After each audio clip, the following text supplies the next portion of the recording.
Keeping it real, keeping it real, keeping it real, keeping it real, keeping it real with Reverend Laura. We know that this manifest universe is the body of the living spirit. And we know that we are one with that spirit. Then we know that we are one with this manifest universe. We are one with nature. For nothing exists outside of this one. You know, we have been gifted with a beautiful place to inhabit. A place that is uniquely yet perfectly designed to sustain life as we know it. We've been given an atmosphere that has the right balance of nitrogen and oxygen and all the other various trace elements that allows us to breathe. It allows all of life to breathe, to exist and to continue.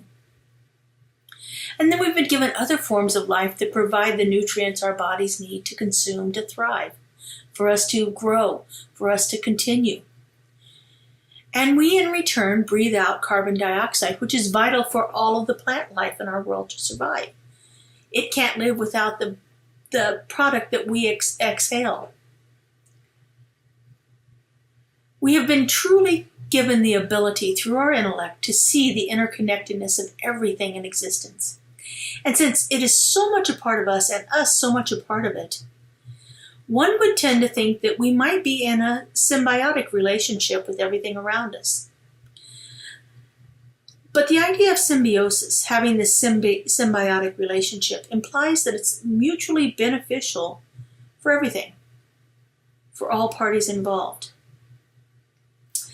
Yeah, I can't help but think that human beings inhabiting this planet is not so much of a symbiotic relationship, but more of a parasitic relationship. In a parasitic relationship, one organism thrives while the other is harmed. No other form of creation has ever been as detrimental to this planet as have human beings. You know, some organisms can be destructive in a localized environment, but none have had the global effect on this planet that Homo sapiens has. In fact, I would venture to say that no planetary event that has ever happened in the history of the world has ever caused the harm to our world that we have. One of the books I'm currently reading is by the late Vietnamese Buddhist monk, Thich Nhat Hanh. It's called Zen and the Art of Saving the Planet. Early on in the book, he poses a theory that has to do with our consumerism. He says that we live in a society that is based upon borrowing. We see something, we decide that we want it right now, and if we don't currently have the funds to pay for it, we tend to purchase it on credit. The idea being, I'll get the thing I want right now. In other words, I'll have my immediate wants and needs and desires satisfied, and then I'll work to pay for it later on. He goes on to say that this consumeristic idea of getting our needs met now and then taking responsibility for them later on has translated into how we treat our planet. Let's think about this for a moment.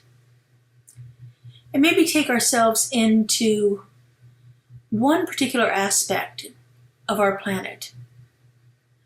Let's take a look at our relationship with trees. We need the wood that trees provide.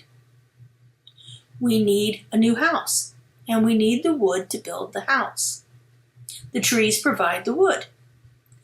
So we cut down the tree, and we use the wood to satisfy our immediate need for a house. Now, most trees that are suitable for lumber have been growing for 40 or 50 years or more. And even if we had the foresight to replant the tree in the place of the one we've just cut down, it would be 40 or 50 years before that tree reaches the level of maturity that it had before it was harvested. We're getting our needs met now and allowing the future to make up for it. And of course, we don't know what's going to happen in that 40 or 50 years. We don't know if there's going to be a drought that kills all the trees that we've planted. Or maybe animals will come along and eat all of those young saplings so that they never reach maturity. Or perhaps there'll be an insect plague that strips away all the bark and the leaves. We don't know what will happen. We're betting that it's going to grow. We have built our house on the hope that the conditions will sustain the growth of a plant to replace the ones we took. That is, if we had the foresight and the ecological consciousness that would prompt us to replant that tree. We know that deforestation has been a major problem in ecological situations around our planet. That the rainforest being cut down to provide pasture space for cattle to graze has made a huge detrimental impact on the level of oxygen and the atmosphere in our planet. We are borrowing against our future in the way that we treat the environment right now. Thich Nhat Hanh goes on to say, our civilization is a civilization of borrowing. We count on our body and our labor in the future to pay back our current debts. We borrow and we borrow without knowing if we can ever pay it back. In this same way, we have borrowed from ourselves, from our health, and from the planet. But the planet can't take it anymore. And we have borrowed too much from our children and our grandchildren. He goes on to say we can no longer continue to borrow.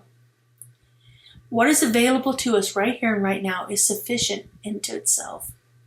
It's already sufficient enough for us to be nourished and to be happy. We don't need to continue to strive to get more, exploiting our planet as we do so. Thich Nhat Hanh is a big proponent of mindfulness and mindfulness-based living. And he says that as we develop the mindfulness, we begin to see that we don't need to borrow anything. If we can keep ourselves in the present moment, which is what mindfulness is all about, is to really keep ourselves balanced and centered and focused on the present moment, we then begin to see that we don't need to borrow anything. But it's only when we awaken to this truth that we don't need to borrow anything against the future that we can actually stop the destruction of our planet. Keeping it real with Reverend Laura.